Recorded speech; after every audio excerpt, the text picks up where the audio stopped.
Medium-term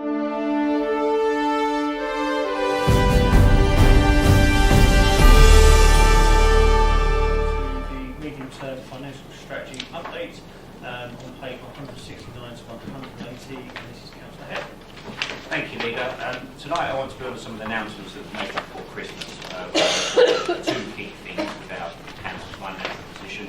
One, that Thurrock Council is in a position to set a balanced budget for the next council year and the year after, and there will be increasing our rainy day reserve fund by 38%. The term self-sufficiency is being used a lot more. I think it's right that we explain to the borough what self-sufficiency does mean for residents and end users of our services. The history is well documented. In 2010, we knew that our country faced a fiscal deficit of about 165 billion, and that was a generational inheritance that I've been proud to campaign and fight to prevent in my daughter's generation. It simply isn't right that we spend and let people who take over from us deal with what this generation caused. And every public servant and every public body has had to live within their means. And now the deficit is down to 46 billion. But Thurrock, and it's still too big. But Thurrock, like all other councils, has absolutely had to take its own share of those funding reductions from the excessive public borrowing. Our grant funding as a council is reducing. That's no secret again. That's well documented. And so we had a choice. We either bridge the funding deficit and become self-sufficient, or we match it in the same way that the predecessor did by top-down cuts. Now, let's be frank, demand hasn't changed. It's certainly not declined in the number of theatres. And the Cabinet rejected the politics of selling grass cutting equipment and laying waste to our cleaning services and not filling our potholes. I thought it isn't the residents' issue that the previous government's overspent, and so this council decided to embark on a different direction. The council spending review was born. And ultimately, over the course of 3 years, we're reviewing our customer and resident offer, doing what we need to go, much on what Councillor Howland was just saying. We've got to do what we need to do it well. We've got to be clear on what we will and what we won't deliver moving forward. It's a truly bottom-up look at the services that we provide. We rejected top-down cuts as the only way to go. Innovation through the CSR and an investment strategy was absolutely key for maintaining and all the while improving the services our residents use and need. In October this year, Cabinet and later Council agreed to that investment strategy, and the approach is coming through. On Monday, I was asked by a local government group why Thurrock thinks it won't be cutting services anymore. And my response was very clear.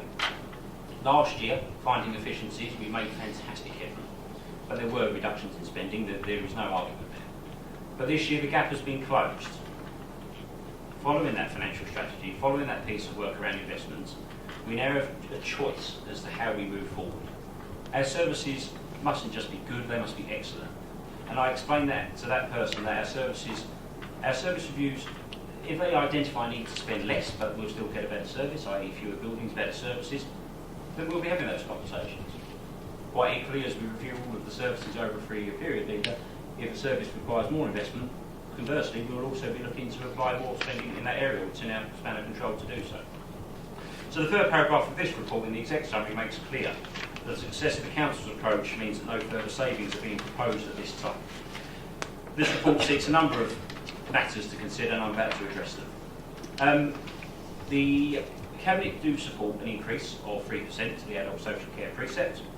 Our elderly and infirm are living longer, and somewhat cruelly are becoming more likely to suffer with ailments like dementia and Alzheimer's, and there's people around this table that suffer from that in personal circumstances. And the Cabinet wants to ensure that the services that our residents need, on the backdrop of a situation that is certainly becoming more prevalent, that those services are there. And you deserve the support that the precept was bring, and has brought in the last year. I hope that people don't necessarily see some of the horrors that can come with such elements like that, but this is our small way of obviously making life easier and being able to support people living a more independent elderly lifestyle. We should protect the services our residents so depend, and therefore we need to reinforce ourselves against an external market fluctuation. As detailed at the last Cabinet meeting, we are moving forward with a 38% increase to our rainy day fund, the General Fund Reserve. The Council has a general fund of circa 110 million. And one of my first announcements was to review our reserve to ensure what we had was enough. And like ensuring there was enough money to pay the bills in bad times, we have opted to systematically increase over a period of time. The reserve sat at 8 million for a number of years. In 18 months, they'll be going up from 8 million to 11 million. We're doing that, importantly, with the support of our external auditors who have assessed our plans, with the backing of the financial peer review, the value for money statement issued by the external auditors for reprofiling our MRP requirements. Everyone outside this council was looking at the council which needed to increase its rainy day funds, all the external advisors. We happened to agree before they did, and we shared their view. So we've done something about it. I reported last period that this year and next the council will run a surplus following the approach that we've taken, and that the benefits must trickle down into our communities. I'm therefore very pleased to be making a number of announcements tonight on behalf of the whole Cabinet. The Cabinet will be spending over £500,000 extra on our Clean It, Cut It, Fill It component, our Clean It, Cut It component of our flagship programme. And one reason why a lot of us around the table want to do this, now that we can, is we want people not to drive in and go, you can tell when you come into Thurrock. We want to make sure people have every reason to drive to Thurrock and be proud of the borough that they're driven into and come to work and live. We committed to ensuring the benefits of the surplus reached all parts of the borough, and there's a heavy focus dragging the condition of council highways to a better place in regards to central reservation cleanliness, sign cleaning, repairs and so forth. We're going to be purchasing new equipment for the environment team, for our recently enlarged frontline teams, which will allow us to focus on graffiti clearing, drain and gully maintenance, and something that means an awful lot to me is improving the park cleanliness across the borough. Instead of scrapping the equipment we need to improve the appearance of this borough, we are buying new equipment and vehicles to improve the appearance of this borough and increase the pride of those living and working within it. The Cabinet will now also be spending near to £1 million extra on our Fill It component of the flagship programme. Our road network has, I believe, a circular asset value of about 1.5 billion. So this is a small extra in the grand scheme of things, but it will make a difference. We will be going further with our road resurfacing and pothole filling ambitions, while we will also be taking the opportunity to remark a number of white lines and key strategic points around the borough, because there are places absolutely in need of that. It's not only a pedestrian safety piece, it's also around the appearance of the borough. We're going to be updating and replacing entry signs to the borough and towns. So when people drive into Thurrock, we want a road network which is indiscriminate of the invisible border, we were talking about those earlier, weren't we? Between council boundaries, and we shall be heading closer to that aspiration, as well as moving those signs that I do love, that really don't like, Karen knows all about. We want a public discussion on what the future of this borough should look like, and it needs to be the most interactive discussion this council has ever had. We are going to be consulting with communities across Thurrock on what matters to them in their local place of life and work. We're going to do that during the first quarter of the year. And our commitment is to try and bring that conversation to everybody, indiscriminate of age, indiscriminate of ability to access technology, in as many formats as possible. We've got to do it in the right way.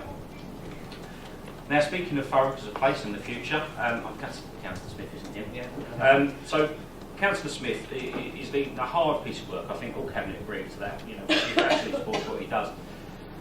What Mr. Smith, or Councillor Smith, isn't here to hear tonight is that the Cabinet are going to be allocating 380,000 specifically to develop the plans and the transport studies, which are so desperately needed to gather that data that Councillor Smith was just talking about. So all the stuff that Councillor Smith was talking about in terms of getting the data, being informed of our arguments and the challenges that we must make. Councillor Smith and that committee, the Cabinet are also going to try to fund, or we are not going to try to, we are going to fund that particular piece of work. And I know Mark will obviously work closely with him. And finally, the Cabinet are opting to spend a new £250,000 sum on anti-social behaviour prevention. The Council isn't the police, now let's be honest, but we are determined to reverse the anti-social behaviour challenges our communities, friends and families face. And there'll be more detail on that in the short term. The work we've done on self-sufficiency up to now has been based on the assumption that we'll be raising the general council tax by 1.99%. Corporate overview and scrutiny will obviously be having separate discussions on budgeting matters, and we'll be providing their views on Cabinet ready for February's budget. And in terms of member engagement, the council spending review has been more comprehensive than ever before. Full participation, full engagement and fully interacting with all three political group leaderships has been happening We're having a meeting again next week, and each group has, has had the chance to feed into what the budget for this year, next year looks like. And I want to thank you. You thanked them earlier for your discussion around local plans, and I want to thank the other group of leaders and deputies for their attendance and, most importantly, their input on the CSR. We entered Cabinet in 2016 with a pure view to improve Thurrock as a place to live, work and study. One where we're proud of driving into the Thurrock and where we want to be part of this great thing that we have going on here. We're presiding over the real reform of services, a cleaner, greener borough, and I am proud that this Cabinet and the employees around this table and those not at this table have now given this council more security than ever before. Let's be clear, there is so much left to do. We are more than ready than ever to deliver more. Our services are better protected if the economy fluctuates. For 2 years at least, we are self-sufficient. And the announcements made tonight, I hope everyone agrees, is not about West Thurrock or East Thurrock or, hard arbitrary borders. There are initiatives and plans which will make for a borough which works for everyone and benefit everybody across the borough. I therefore submit the report to Cabinet colleagues. Thank you very much. Councillor Butcher.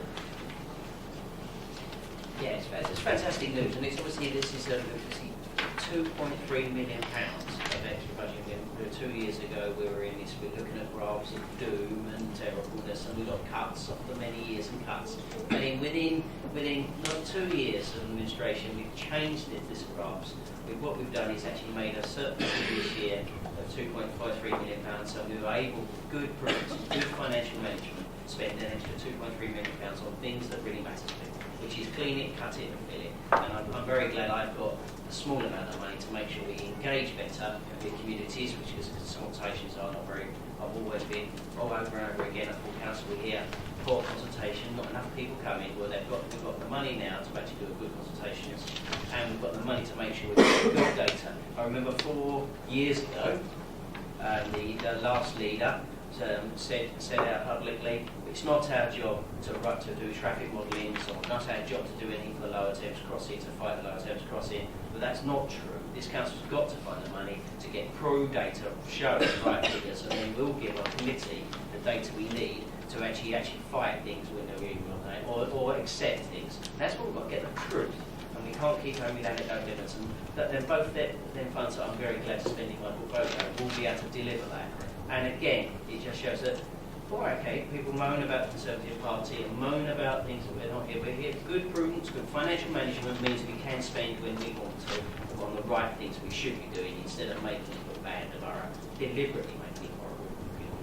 Deliberately just putting a head in the sand and about the Lower Thames Crossing. We're not doing any of that now. We've carried on, walk the walk, and hopefully we do talk to it. Thank you, Councillor Butcher. Councillor Howard. Thank you, Leader. I congratulate Councillor Head and his team how they managed the budget over the last 2 years. This is such a far cry from where we were a couple of years ago. Every month with that petulant graph pinned up on that wall.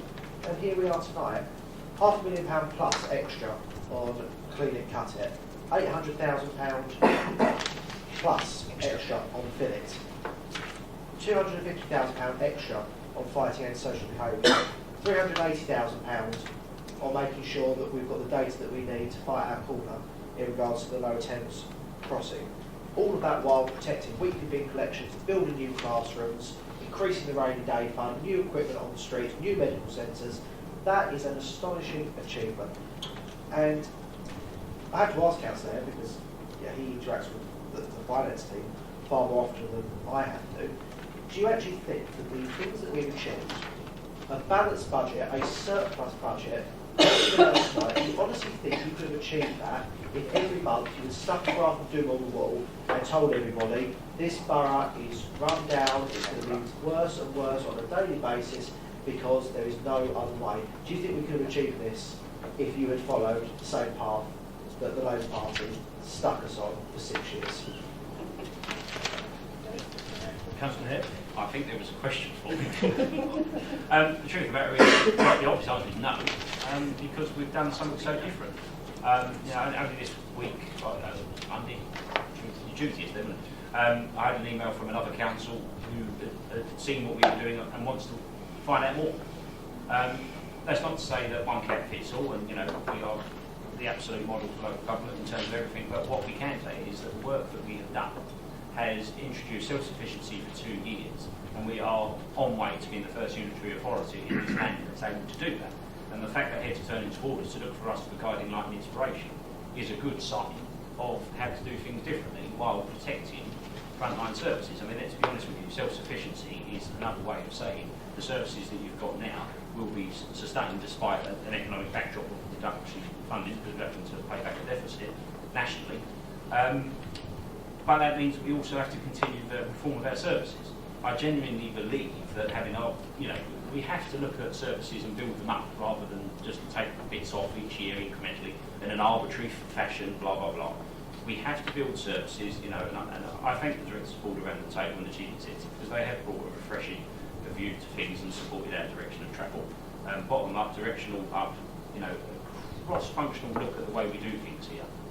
It enables our services to be shaped for the better, that are sustainable and ultimately benefit the end users. We've decided to do things differently. I suppose here we are. Councillor. Thank you, Leader. Apologies for my voice and probably coughing practice as well. I'm just not going to touch too much again on comments made by obviously fellow members around this table.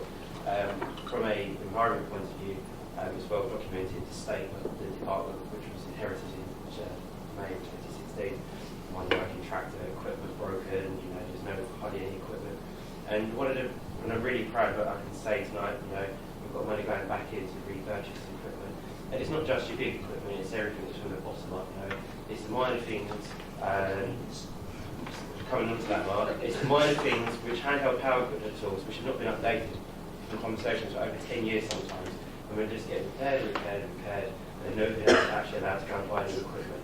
And this all actually came about from my, as was well documented in November, as I went off for hours, my going out with the teams and actually understanding the actual working with them day to day, finding out what they're having to deal with, trying to find out how they're dealing with things like cigarette butts on the street, and how can we work and help them to do a better job. And this is exactly what we will be doing with the new equipment coming through. And in relation to the gully stackers coming on board, it's been well documented across the borough that there are issues with the drains. We're doing this because we want to invest to make sure that the drains are in a good condition, and that's not the most exciting thing. It's a sort of thing that actually make a humongous difference to the residents and the streets. Clean and drains. Thank you. Any other councillors before I do my bit? Councillor, is there anything you want to come back on so far? No, all I would say is, cleaning cat fit has always been a strategic priority, and it's so. You're right. It's always been so much more than just cutting grass. It's about lifting pride in our borough and not talking down Thurrock, finding reasons to talk up Thurrock.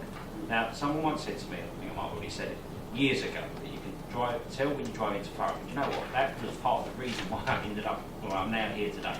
Because I live in Thurrock, I've lived here for over 20 years, and actually I don't want people looking at this borough like that. And the whole point is, I'm not alone. There are thousands of people in this borough. Street services are a great team. I'm glad that we're equipped them in the way they are. One thing I would say is, I don't think they're going to get the award again for best team of the year. They're not allowed it twice, Julie, because they've got new equipment. You understand that? We're challenged. But I'm happy to be challenged, but those joking aside, your points are absolutely fair. Yeah, I just come back to Jason said what have you done differently, and I think I know congratulate the teams. I think it's what it was is if you continuously talk you've got Byron down, which was it's terrible, we can't do this because it's terrible government's doing this. You get what you asked you happens. You get where we were. But if you talk the borough up, do you suddenly think we've got fiscal responsibilities and we've got £2.3 million extra now surplus in here to now spend on what we want to do. That's what it is. You stop talking the borough down, and we've got a 2-year transformation plan. It's a fantastic team, and it's a fantastic result of it. From the bottom up, the things you don't see at the time is the reason we can see we invest in this is because of the good financial prudence this goes now.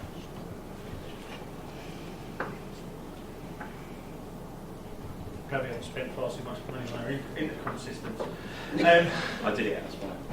It's a lot of illustrations. I am going to reiterate a few. I'm going to reiterate a few points. nearly 40% increase in reserves. It's less than 2 years. 19 months ago, we took administration of this local authority, that's fantastic to be able to increase our usable reserves by 40%, especially at the backdrop of what we're being accused of. Some of the money that you've mentioned tonight is going to be spent on cleaning, and as Councillor Watkins alluded to, it's not just big equipment, it's small equipment as well. This is to make our services more efficient. More efficient services either cost less or do more, or sometimes cost less and do more, as we found out with Councillor Howden when you have fewer buildings, better services. It works really, really well, and I'm really pleased to see that, obviously as a cabinet, to sit there for a significant number of hours thrashing out where this money is going to be spent. Probably the first time the cabinet's ever had to say that in a significant period of time at a local authority, was really quite great, if not way into the night. And it was a pleasure. And they always say necessity is the mother of all invention. And pretty much, rather than just sitting there as the previous administration did, going, it don't work, look at my graph of gloom, blah, blah, blah. We actually said, you know what, how else do we can do this? We can carry on down this route of slashing services, or actually we can get money from somewhere else. And then obviously Councillor Head and the team, and that's not just Sean, but also with Sharon and everybody else involved, has got a significant amount of money in to make those services funded and work. And do you know what? One phrase has not been used tonight. All of this has been done without taking money out of the taxpayer's pocket. This is us looking for the money in the real world and making sure that it's coming to us rather than going somewhere else, so that we can get that money in to pay for the services that our residents need without taking the money out of their pockets, which has got to be applauded. It really has. Touching on one of the other parts of tonight, £380,000 for Lower Thames Crossing data. It's not just about data, but as alluded to, it's about proof. We can't, again, go to Highways England, the government or whatever, with supposition, with anecdotal evidence, put through very expensive lawyers and people to make the words look really fantastic. We needed the proof back when it was asked. So when the previous administration was asked to do the air quality test and said it was not our job, it damn well is our job. It may not be our job as a regular part of our duties, but it is our job to present this borough and the problems that really do exist with facts and data, not just with supposition. We all know the truth, that this is about getting to the truth and having a piece of paper signed and proven by someone who's in the right field to say, bang, this is what the problem is. Not just with air quality, but with traffic movements, with the way that our roads are seriously underfunded and the way that they need to work. So put in, let's think that's three times nearly the amount of money the former administration put into making sure we're stating our case of why it should not happen in the borough. I think that's again, it's got to be applauded. And I'm going to very briefly touch on the antisocial behaviour part, because that is so important that it falls within my remit, and I'll be working very closely with the Chief Executive in that. There are a number of different models how this can be provided. As Councillor Head quite rightly said, we're not the police, nor should we allude to be the police. But there are things that we as a local authority do need to tackle. Antisocial behaviour, be it from one side of the borough or the other, whether it be high level, regular or low level, does need to be tackled. We could throw a significant amount of money at that, but this 250,000 is for the pilot to see how best that we can tackle these problems for our residents.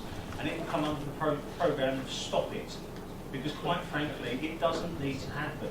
These people on the whole are from our communities and not doing our communities any good at all. And it just needs to stop.